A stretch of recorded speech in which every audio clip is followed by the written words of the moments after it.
Mandy stared at the well-dressed man standing in front of her, his words still echoing in her mind. "Amanda Black, you've been served," he'd said with a little sadness.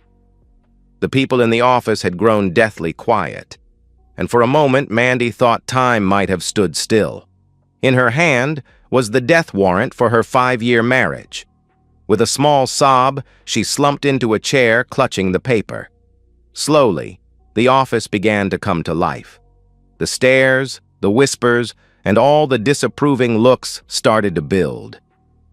Suddenly, Mandy heard her friend's soft voice beside her. "Mandy, come on," Kit said gently as she took her friend by the arm and stood her to her feet. "Let's get you into a conference room and out of this spotlight." The raven-haired 30-something woman guided her friend away from the gawking stares of their fellow office workers.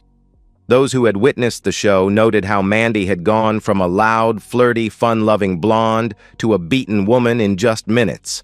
A few saw humor in the irony, others pity. Most already suspected the reason behind the divorce papers. "How?" "I don't understand," Mandy stammered. Things had just started changing for the better. She clutched herself, as if her hug would give her more strength. Kit slid her arm around her, trying to comfort her friend. "I don't know, girl," Kit said gently. "Did Eric say anything? Any clue this was coming?" "Just the opposite," she managed to say between gasps. "It was like we were newlyweds again. I figured he was making up for all the wasted time he'd spent overseas." Kit flinched only slightly, but Mandy noticed it. Mandy replayed the last 4 months of her marriage in her mind. Since Eric came home from Afghanistan, their relationship had been incredible. It was even better than after he had returned from Iraq 2.5 years ago. He had been so passionate and attentive. Oh goodness, she thought to herself. He was so loving and devoted.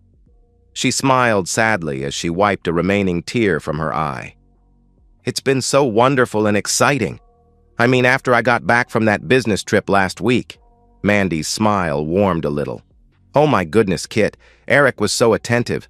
We spent so much time together that I ended up asking him to give me some space." Mandy's smile disappeared when she looked at her friend's questioning face. "No, nothing happened when I was on that trip. I told you it was over," she retorted. Kit nodded but wasn't smiling. In a calm voice, she asked, "When was the last time Eric just held you or simply spent time kissing and touching you? Sweetheart, when was the last time he gently made love to you?" She sat there in a daze, looking questioningly at Kit. "What?" With a determined sigh, Kit looked at her friend for a moment before going on. "Mandy," she asked bluntly, "was he making love to you or just being physical with you?" Mandy buried her face in her hands and sobbed deeply. But why? Why would he do that? She wondered, then suddenly froze. No, he couldn't know, could he? Slowly raising her head, she had a look of horror on her face. "Oh goodness, Kit," she whispered. "He knows." "Oh goodness, please no. Please no." Tears began to fill Kit's eyes as she held her weeping friend. She knew Eric pretty well, and if he really did know, then this would get ugly. Eric nodded as he listened on his cell. "Thank you, sir," he finally said upon hearing his wife had been served, and that the packages containing the pictures and legal documents had been delivered. Hanging up, he turned his attention to his laptop. With a simple click, he started the process that would change his unfaithful wife's life forever. One she'll remember for the rest of her life, he thought to himself, as he picked up his cell phone and dialed. "Hello? This is HR," said a sweet young voice. "How may I help you?"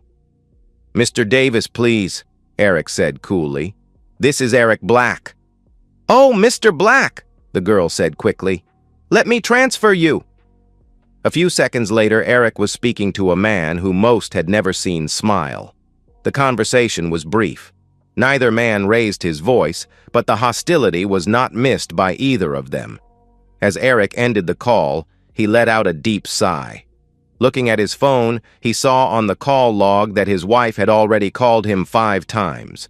Not yet, he thought, trying to steady himself. Not yet. There was a brisk knock on the conference room door. As Kit opened it, she immediately recognized the 3 individuals standing in front of her. The first was a well-dressed elderly man named Simon Samuels, the vice president and head of their branch. Behind him stood the imposing presence of John Davis, director of human resources. Kit couldn't miss the fact that Mr. Davis's face was bright red, and she swore that she could see heat coming off his face. Behind the 2 of them stood Anna Prescott, office manager and Kit and Mandy's supervisor. "Ms. Garnett, we need to speak with Ms. Black," Mr. Samuels said, his face grim. "Thank you for your assistance, but please return to your desk." The 3 walked into the room and Kit left behind them, gently closing the door. "Ms. Black, we have a problem," Mr. Samuels began. Mandy walked quickly out into the parking lot, trying not to stumble. She held tightly to the manila envelope that Mr. Davis had given her. Inside were pictures, horrible pictures of her and Sean Thompson, a business manager from the 3rd floor. Mr. Davis had briefly recapped his discussion with Eric. Eric was threatening to make public the fact that the company had not enforced their code of conduct policy. He'd told Mr. Davis that he'd discuss it with his future ex-wife at home before he decided on whether to pursue any possible legal actions. Mr. Davis informed her that they would be meeting with Sean next, but that she should get home and talk with her husband before this all gets out of hand. He had also informed her that they would all sit down with her and discuss her future with the company tomorrow, after she had met with her husband. Mandy had a difficult time finding her car because she was still crying so hard. The bright sunlight glared off of the cars, making them a little more difficult to identify. However, her car should not have been that hard to find. The big black Hyundai Santa Fe was not easily hidden. Mandy crawled into it, remembering the fights that had led up to Eric finally agreeing to lease the car for her. He'd conceded just before he'd left for Afghanistan. She wiped her eyes, put on her sunglasses, and took off for home. A man in an old Chevy sedan parked close by picked up his cell.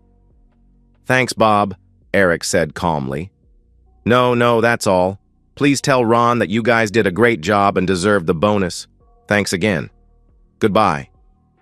Looking down at his laptop, Eric sighed again. Just one more call, he thought to himself. Just one more, and there would be no turning back.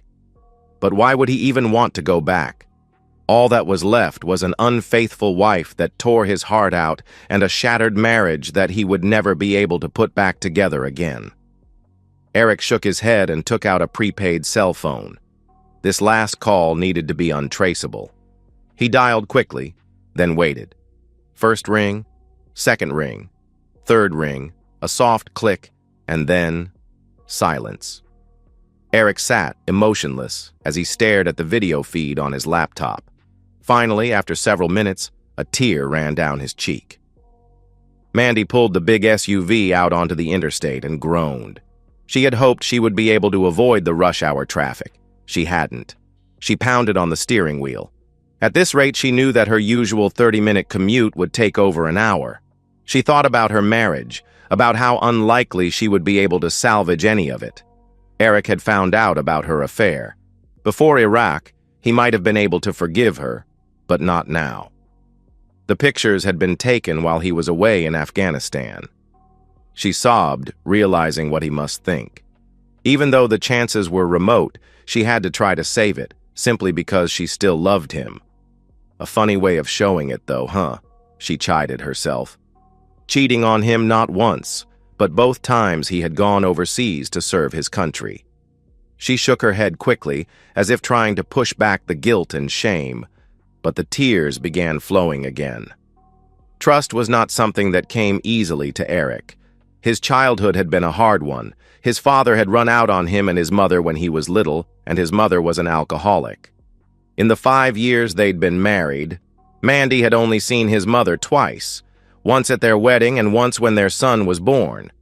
It had taken him years to trust Mandy. When they had met in college, she'd known he was a soldier. She thought she had accepted that. He'd already served 2 active years and was well on the way to receiving his engineering degree. They had dated a year before Eric asked her to marry him. She could still hear her father's reaction. "No, Mandy, this has nothing to do with Eric," her father had said. "I think he'll make a great husband. It's more about you. I don't know that you'll make a good military wife. Now don't get mad, honey, but it's darn hard to be a good husband or wife when your spouse leaves for a year." Mike Lomax, Mandy's father, had served in the Navy for 4 years when Mandy was little. She still remembered the fights her parents had gotten into during that time. She'd always known that he and her mom had had a rough time of it and that he didn't want that for his little girl. "You were right, Daddy," Mandy sniffed as she shook her head. "You were so right. I made a terrible soldier's wife." They had bought a very nice starter home and Eric had settled into a nice engineering position. Life looked so very promising, and then Uncle Sam called. When he got the news of his deployment, she had berated him mercilessly about him abandoning her. To make things more difficult, when Eric left for Iraq, she was already 4 months pregnant. Mandy wiped her eyes as she crept through traffic. She remembered the loneliness she'd felt as she went on with life without Eric there. Sure, her mom and dad had done their best to help, but the sleepless nights alone had eaten at her. She had needed Eric to hold her during that time, to hear his voice whispering it would be all right. But he wasn't there. She knew that she was being selfish, that being gone while she was pregnant had torn him apart also. But that hadn't made the nights less cold and lonely. Her mother had moved in the last month before the baby was born, and that had helped some. Mandy and her mom, Lisa, had a very close relationship in most areas. Their personalities were so very close that it seemed more like they were best friends rather than mother and daughter. But there were some things that her mom just wouldn't talk about. The details about her marriage during the time her dad was in the Navy were one of them.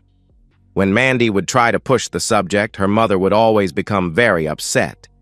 Eric got to come home on R&R the day after Randy was born. For a brief moment, it was like we were a real family, Mandy thought. But it didn't last. He left just 10 days later, and she was alone again. Her mother had seen some of the signs and had begged her not to give in to them. She continuously harped on the damage just one mistake could do to so many people's lives. Of course, she wouldn't go into any detail, but Mandy suspected that her father may have had an affair. They were always pleasant and polite to each other, even friendly, but never passionate. It was more like they were friends living in the same house. Mandy remembered how she had fought the depression and loneliness for months after the birth. Going back to work helped at first. Then she was assigned to a project with Sean Thompson. Where Eric had rugged, boy-next-door good looks, Sean could have been a male model. His smooth baritone voice and beautiful smile had made Mandy's heart skip a beat whenever he'd enter the room. He carried himself with such confidence and had such an impressive air about him. She knew he was married to an attractive, wealthy socialite from New York.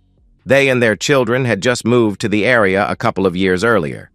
She had even met his wife once at a company party. She was beautiful, in a cosmetically enhanced way, and her personality was perfectly suited for one of those housewife reality TV shows. But it just made Sean that much more exciting. Just a month after they had begun working together, she wilted under the temptation. "Wilted?" she grimaced. "That's nonsense. I was the one flirting with him." A short 2-day business trip with the project team had provided the opportunity to turn that flirting into a full-blown affair. They met several more times, but she ended it shortly before Eric came home. Eric returned, changed. The carefree country boy part of him seemed to have died. She knew his tour had been difficult, and that he'd lost some close friends while he was over there. She even remembered the call from him a day after the worst had happened. The Humvee in front of him had hit an IED, killing 3 of his friends and maiming another one. Eric had taken it hard. Mandy remembered just letting him cry on the phone because there was so little she could say that could comfort him. She even got choked up telling him how much she loved and missed him, mostly because she truly meant it, but partially because of her shame from being with Sean just 5 days earlier. She had spent the first several months after his return just holding Eric, trying to nurture him back into the man he had been before he'd left. There was no doubt in her mind that she loved him, and her affair with Sean was just a season of weakness. Then, just when things seemed to be going so well again, his deployment orders to Afghanistan came through. She was crushed. Not surprisingly, 2 months after he left, she found herself back in Sean's arms. She knew there was no excuse for it, but in the end, her guilt was trumped by her loneliness and fear. She had pursued Sean again, and it had taken all of her charms to get him away from that woman in marketing that he had started up with after their affair ended. She felt her face flush with the shame of what she had done. "Of course you're ashamed, but it didn't stop you, did it?" Mandy scolded herself. She tried to fight back the tears but failed, feeling her self-loathing pouring out with each one. Sean had spent several weekends staying at her house. He had even managed to get her on another project with him. For a moment, Mandy had even considered leaving Eric. Then reality set in.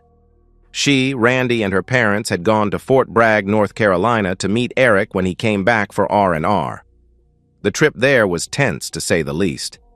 Mandy was sure her parents suspected the affair, but they hadn't confronted her about it yet. Then she saw Eric, and every care fell away. When he held her and kissed her, she remembered why she had married him in the first place.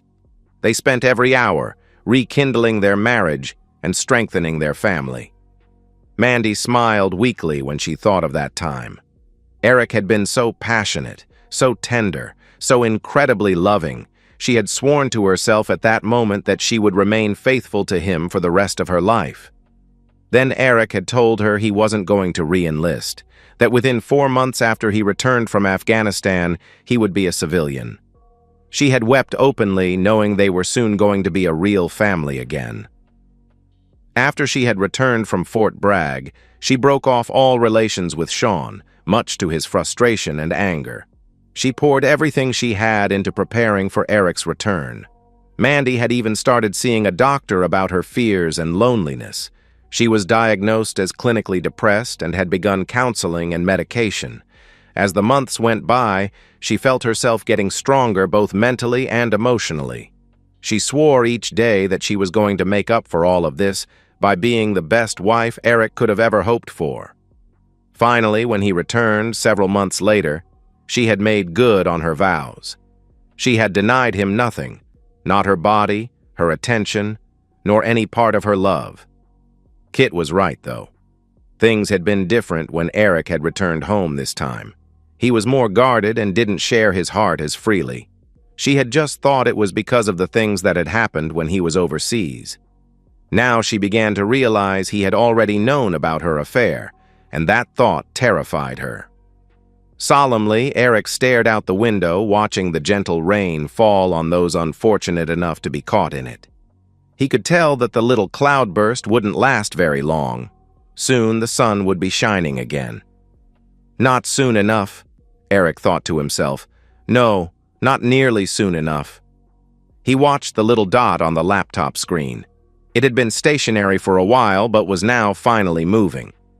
His wife's SUV was still caught in traffic, but was now making progress. With a deep sigh, he looked at his watch. It was time to make the call. Depending on what was said, this could be the last time he spoke with the woman he had deeply loved for the last 6 years of his life. Mandy almost jerked the steering wheel when her cell phone rang. A quick look told her it was him. She said a short prayer, took a deep breath, and answered. "Eric?" "Yeah, it's me," he replied. "Baby, please," she said as she tried to stifle sob. "Please let me try to explain, to tell you how sorry I am. Baby? Eric?" There was only silence. "Sweetheart," she said, "are you still there?" "Yeah, for the moment," he replied curtly. "Honey, where are you? Are you at home with Randy?" "I don't have a home, Mandy," he said, his voice betraying his pain for only a second. "You took care of that." "Where are you?" "It doesn't matter. I'm just waiting. For me? Her voice was hopeful. Like you waited for me, honey? Mandy couldn't contain the sob as it caught in her throat. She had never heard so much pain and anger in his voice before, and certainly never directed at her. Eric, please, there's so much to say. I've screwed up so badly, I know I have. But I need to talk to you. There is so much I need to say to you. I love you, baby. Only you. There was only silence on the other end of the line. Then he spoke. All right, Mandy. Say what you need to, but I doubt it's going to change anything. You've been sleeping with some other guy while I've been away. Not once, but many times. So just what the heck do you think you could say that will make any difference? Please, Eric, please, for our sake, she begged through her tears. Don't give up on us before I see you, please, baby. Don't give up, he said angrily. Like you did on us? No, she screamed over the phone. I know what I did doesn't look like it, but I never gave up on us. I was alone and scared. I know it's no excuse, but I was. But I still love you and I believe in us, baby. I really do. Are you serious? He said, surprised. Eric paused for a moment, wondering if she actually believed what she was spewing. Are you saying you didn't give up on us when you were being intimate with him? How about when you were calling his name as he was with you again and again? Tell me how the heck you could even begin to think that wasn't giving up on us. All she could do was cry as she crawled through traffic, trying to get to him as quickly as she could. If she could just see him face to face, then he'd see the remorse she felt, and then there might be some hope. He continued bitterly. I finally got the proof my cheating wife was betraying me while I was in Afghanistan. Lucky for both of us, I guess. I think I might have done something terrible to you and that jerk if I'd found out while I was stateside. After a few seconds, he sighed. Amanda, this will be our last conversation. If we get disconnected or either one of us gets put on hold, then there won't be another one. Eric, please, she pleaded. We can go to counseling. We can get through this, baby. We really can. He continued. Listen. There are a few things you need to know before you get home. First, I've cleaned out all of our accounts and maxed out all the credit cards. I figure you've screwed me over for the past 3 years, so I'm returning the favor. He ignored her gasp. You can keep the house since I'm sure I can still smell him in our bed. I packed up the things I wanted. It ended up only fitting in a single suitcase, so the rest is yours. You can keep your SUV, though I'm not sure how you'll pay for it since I'd suspect you'll be fired tomorrow. I've sent those pictures to all of your coworkers, family, all of our friends, and even our church. Plus, I've submitted them and a bunch of video to several websites, along with all your information. I'd suspect that you'll be very popular soon. Oh, Eric, no, Mandy sobbed. Why? Why wouldn't you wait until we had talked? I did wait, Mandy, he said calmly. I waited 4 months after I got back, but you said nothing, and wouldn't have said anything if you hadn't had been caught. Isn't that right, baby? What could she say? He was right. As for your little boyfriend, Eric sneered, I almost paid him a little visit, but after meeting with his wife a few times, I don't think that it will be necessary. That is one vindictive woman. You might want to give Sean a little heads up. He'd better run. Seems his wife's family has some interesting connections with some very shady people. It wouldn't surprise me if little Sean doesn't get through the year without having an accident. She'll probably come after his little girlfriends, too. Oh, wait. That would include you, too, wouldn't it? Eric, please, give me the chance to make this up to you, please. Mandy's cell phone beeped. Looking at it, she recognized the number. Eric? It's Mrs. Johnson from next door calling. I told you, if you disconnect, we're done. His tone was threatening. Startled, Mandy replied softly, Okay, baby. I was just concerned that maybe something had happened to Randy. Randy's fine, Eric's voice softened. He's with me right now and he's sound asleep. She sighed in relief and let the call go to her voicemail. Speaking of Sean's wife, Victoria, he said calmly, while you two went out on your little business trip last week. He was interrupted by Mandy's cell phone buzzing again. It was another neighbor calling. "Sweetheart, it's Mrs. Wilcox. Are you sure Randy's okay?" "Yes, both Randy and I are perfectly all right," Eric said with an eerie tone that made Mandy begin to panic. He chuckled. "Now, about Victoria Thompson. She's quite something. While you and that jerk were finally acting like you should have been for the past 3 years, I was spending 2 days getting to know his wife intimately." Mandy gasped as she felt both the anger and hurt from hearing of her husband's betrayal. Her tears began to flow again. "I'd like to tell you she's a heck of a lot better in bed than you were, but the truth is that she isn't," he stated. "Between her whining and her complaining about everything she wants and where and when to do it, heck, that just took the fun out of it. I'm sure Sean would agree, so congratulations, Mandy. You've won the Best Intimate Partner Award." "Eric, stop it, please," Mandy begged. "Please, just stop." She began sobbing again. She slammed her small fists against the steering wheel, screaming profanities at the surrounding cars as they crept forward. Slowly, she regained her composure as she wiped away the tears of frustration. "All right, Eric," she sniffled. "You win. You've got your revenge. You've broken me." She paused, waiting for him to respond, but only heard silence. "But I still love you, Eric," she said softly. "There's no excuse for what I did. I know that. But all I'm asking is the chance to make it up to you. I'm begging you, please, please let me explain myself. There are some medical issues you should know about. If you ever loved me, please meet with me. Please, baby." "Medical reasons?" he snorted. "Postpartum depression? Clinical depression? Bipolarism? Heck, try post-traumatic disorder. In the end, it doesn't really matter, does it, Mandy? You still went and betrayed me with some other guy." "How did I find out?" "It really doesn't matter. Once I did, I hired some people to watch you.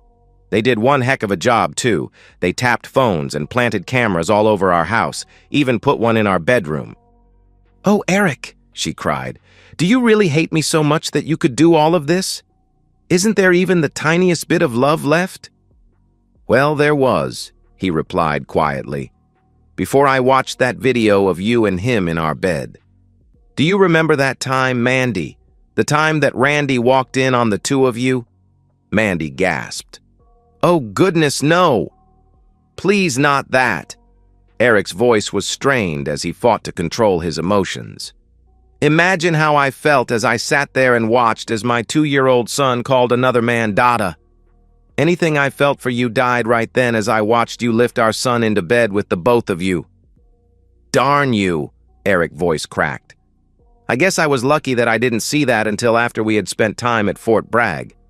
When I saw that, I was shattered. I almost lost it over there, and that's a place you can't afford to lose it." Eric looked down at his laptop and saw that Mandy was almost home. A cruel smile distorted his handsome face as he continued in a chilly tone. "And as far as hurting you, Amanda, I haven't even started yet. I've still got a few—" He heard Mandy gasp. "Oh, my goodness," she whispered. "Surprises left," he finished. Mandy pulled her SUV over to the side of the road and watched in horror as flames engulfed what had once been their home. "Like I said, Amanda, the house and everything left inside it is yours." Mandy began to shake, still not believing her eyes. "Darn it, Eric. What did you do?" "That's a rhetorical question, isn't it?" Eric said with a smirk. "I was trained to build things in combat conditions, Mandy. Wouldn't it make sense? I might know a thing or two about destroying those things, too." "Where's Randy?" she yelled. "Darn it, Eric, where the heck is my son?" "Our son is sitting about 3 feet from me asleep in his car seat. So tell me," he said tauntingly, "can you read the message I left on our front yard?" "What?" she stammered. "What message? Oh my goodness." Eric chuckled. "I wasn't sure people would be able to read it from ground level. But the news helicopters, they should enjoy the words, 'cheating wife,' burned into the front lawn. I wouldn't count on a lot of sympathy from the neighbors," he continued. I had those pictures posted around the neighborhood and paid some teenage boys to distribute extra copies up and down the block." He stopped for a few seconds and listened to his wife weep. "Mandy, you might want to consider," Eric said bitterly, "where you're going to sleep tonight and in the near future. I guess you could sleep in your SUV until they come and repo it. Or maybe... No, I doubt Sean will be able to help you. I'm sure Victoria is tearing him apart by now. I guess that just leaves your parents." He chuckled. "I wonder how your dad will feel about having two unfaithful women living under his roof." "What?" Mandy whimpered through her sobs. "Darn, Mandy. How naive are you, really? You always told me that you thought your dad had cheated on your mother when he was in the Navy. Heck, it was your mother who cheated on him." "Mom?" she said, her voice shaking. Eric laughed cruelly. "Oh, heck yeah. He told me a little about it after I came home from Iraq. Now, why do you think he'd do that, Mandy? You think maybe he suspected his little baby girl was cheating on her husband just like her mama had done to him? But unlike your father," Eric continued, "I can't live with an unfaithful wife the rest of my life. Maybe he stayed for you, or maybe he still loved her. I don't know. That's his decision. Mine is to start again, and hopefully find a woman that I can spend the rest of my life with. I'm sure I'll find someone who can love me, be faithful, and make a good mother to Randy." "Please, Eric," Mandy sobbed. "I can be that kind of wife. Just give me another chance to show you. And I'm already a good mother to Randy. I'm the only mother he needs." "I guess that's something the courts will have to decide, isn't it?" he said calmly. "Of course, the fact that I've burned down our house and have effectively bankrupted us probably won't go in my favor." Eric watched as a young man wearing a jersey and ball cap got out of a cab and stood on the curb looking in his general direction. Eric flashed his headlights twice, and the kid began walking towards him.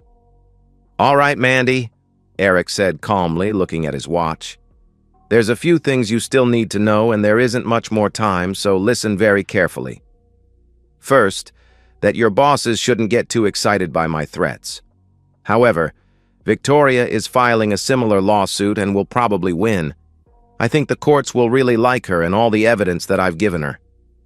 As for me," Eric cleared his throat, "well, I don't like my chances in court, so I've accepted a job overseas. I think Randy and I will like it pretty well."